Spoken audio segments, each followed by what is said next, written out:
Hello friend, જય જય ગરવી ગુજરાત. આજે હું એકદમ ટ્રેડિશનલ ગામડાની રીતે આખા રીંગણનું શાક રહી છું.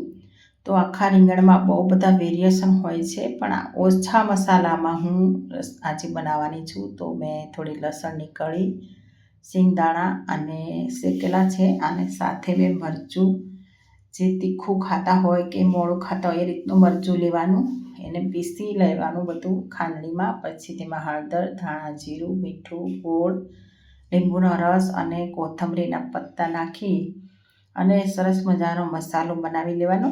પછી થોડું તેલ નાખી અને એ મસળી અને પછી દેશી રીંગણ લીધા છે મેં અહીં. તો દવા વગરના રીંગણ છે. તો જો તમારી પાસે આવા દેશી રીંગણ ના હોય તો કોઈ પણ રીંગણ તમે લઈ શકો. મોટા હોય તો 2 ભાગમાં કટ કરીને પણ તમે બનાવી શકો. તો આ રીંગણને મેં આ સારી રીતે એકદમ ભરી લીધા છે.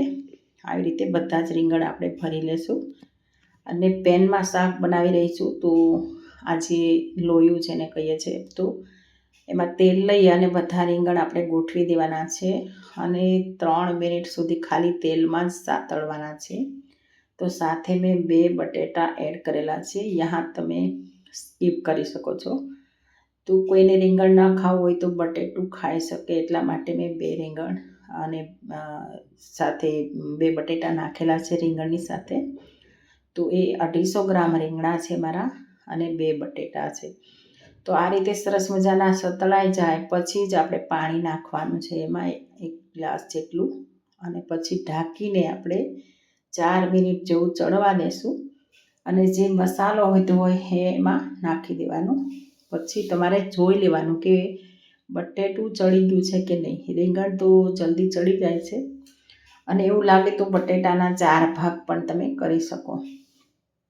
તો મારું 5 મિનિટ પાણી નાખીને પછી અને 2 મિનિટ 3 મિનિટ પહેલાં સાતળવામાં, તો 7 મિનિટનો ટાઈમ એકદમ ધીમી આંચ પર લાગ્યો છે. તો આ સરસ મજાનું આખા રીંગણનું શાક તૈયાર થઈ ગયું છે. તો આવી જ હું ગુજરાતી રેસીપીઓ આમાં મૂકવાની છું. તમને મારી રેસીપી કેવી લાગે છે જરૂરથી બતાવજો. અને સાથે હું બનાવવાની છું રોટલી, અને એકદમ ગુજરાતી ડીશ જેને કહેવાય એવી હું રેડી કરી રહી છું, એકદમ સાદી.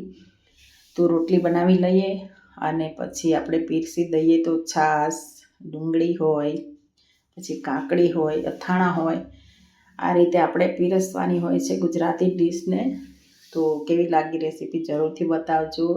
લાઈક, શેર, કોમેન્ટ કરજો અને મારી ચેનલને સબસ્ક્રાઈબ કરીને મને સપોર્ટ કરજો. નવી સરસ મજાની રેસીપીઓ સાથે ફરીથી મળીશ. ત્યાં સુધી આવજો. જય જય ગરવી ગુજરાત.